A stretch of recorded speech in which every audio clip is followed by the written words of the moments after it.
الحمد لله رب العالمين والعاقبة للمتقين والصلاة والسلام على سيد المرسلين وعلى آله وأصحابه أجمعين أما بعد فأعوذ بالله من الشيطان الرجيم بسم الله الرحمن الرحيم قل هل يستوي الذين يعلمون والذين لا يعلمون صدق اللہ مولانا العظیم وصدق رسولہ النبی الامین المتین الکریم ونحن على ذلك لمن الشاہدین والشاکرین والذاکرین والحمد للہ رب العالمین۔ علم سے پاتی ہے انسانیت فروغ، علم سے پاتی ہے انسانیت فروغ، انسان زندہ لاش ہے تعلیم کے بغیر۔ حضرات آئیے اصول کے مطابق آقا انعامدار کے دربار میں محبت کے ساتھ درود و سلام کا ہدیہ پیش کریں اور بلند آواز سے پڑھیں اللہم صلی علی سیدنا و مولانا محمد و بارک وسلم صلو علیہ صلاۃ و سلام علیک یا سیدی یا رسول اللہ صلاۃ و سلام علیک یا حبیب اللہ صلی اللہ تعالی علیہ وسلم۔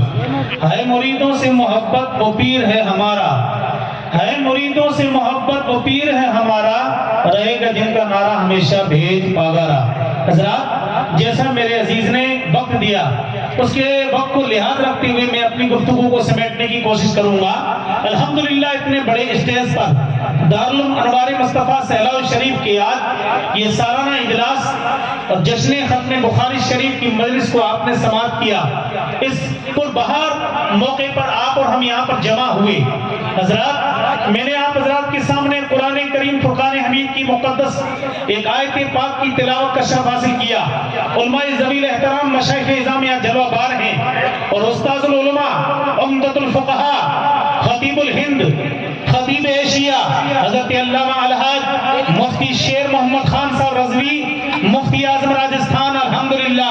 یہی جلوہ بار ہیں اور ان قریب رونق اسٹیج ہوں گے۔ اور ابھی مجھ سے پیش رو خطیب ابھی آپ کو سماعت کر رہے تھے، سنا رہے تھے، بتا رہے تھے کہ ایک بہت بڑی ہستی جلوہ بار ہوں گی جن کے وہ تعارف کی محتاج نہیں ہیں، آل رسول الحمدللہ ان قریب چہرے کی زیارت کریں گے۔ اس مختصر وقت میں بس ایک دو باتیں آپ کی سماعتوں کے حوالے کروں اور اپنی جگہ لوں۔ بولو یا رسول اللہ، جم کر کے سننے کے لیے تیار ہوں اور ادب کے دائرے کو محفوظ رکھیں۔ بس یہی بات عرض کر کے میں آپ کو پیغام دینا چاہتا ہوں۔ دیکھیے یہ جو مجلس سجی ہے، علماء اکرام آپ کی نگاہوں کے سامنے ہیں اور فضلہ آپ کے بیچ میں تشریف فرما ہے۔ میرا رب قرآن مجید میں ارشاد فرماتا ہے قل هل يستوي الذين يعلمون والذين لا يعلمون، اے محبوب آپ فرما دیجئے یہ علم والے اور بے علم کیا برابر ہیں؟ نہیں، یعنی علم والے جو ہیں وہ نور والے ہیں، روشنی والے ہیں، اجالے والے ہیں، اور جو بے علم ہیں وہ بے نور ہیں، ان کے پاس روشنی نہیں ہے، وہ اندھیرے میں ہیں۔ یہی قرآن نے ہمیں پیغام دیا،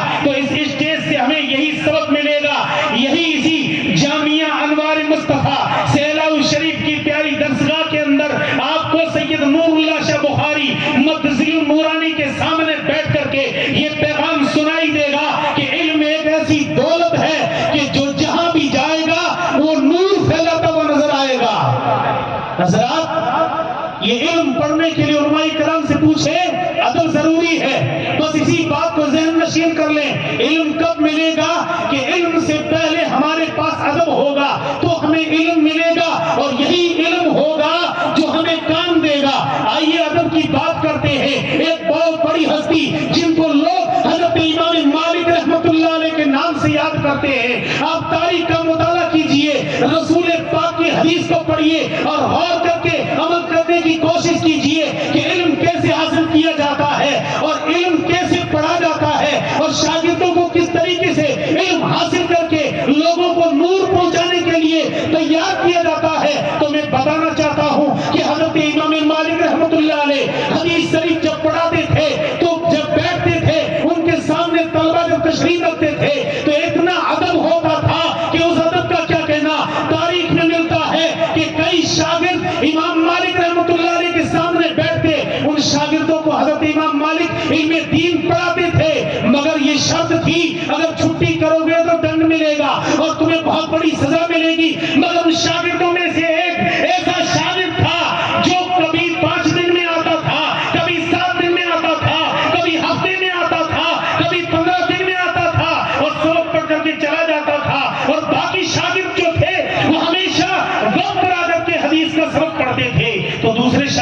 عرض کی استاذ یہ کبھی ہفتے میں آتا ہے کبھی 15 دن میں آتا ہے اور آپ نے یہ شرط لگا رکھی ہے کہ اگر 1 گھنٹے کی چھٹی کرے گا اس کو سزا ملے گی، مگر اس آپ کے شاگرد کا کیا حال ہے کہ اتنی چھٹیاں کرتا ہے مگر آپ اس کو سزا نہیں دیتے اور کچھ ڈانٹتے بھی نہیں، مسئلہ کیا ہے؟ ایسا نہیں چلے گا، قانون تو سب کے لیے برابر ہونا چاہیے۔ یہ شکایت ہو گئی اور یہ شکایت حضرت امام مالک کے اس شاگرد کے کانوں تک پہنچی کہ آپ کی بارگاہ استاذ میں شکایت پہنچ چکی ہے کہ آپ جب بھی آتے ہیں سبق لے لیتے ہیں، اس کے بعد کئی دنوں تک غائب رہتے ہیں، مسئلہ کیا ہے؟ تو شاگرد بھی مسکرائے، استاد بھی مسکرائے، کہے خدا کے بندو تم نے پہلے غور کر لیا ہوتا، پہلے سمجھ لیا ہوتا، مجھ سے پوچھ لیا ہوتا، پھر استاد کے سامنے میری شکایت کرتے تو مجھے کوئی غم نہیں تھا۔ اب میرے ساتھیوں سنو، میں کس لیے اتنے دن رکتا ہوں، سنو، اگر استاد سے پوچھنا چاہتے ہو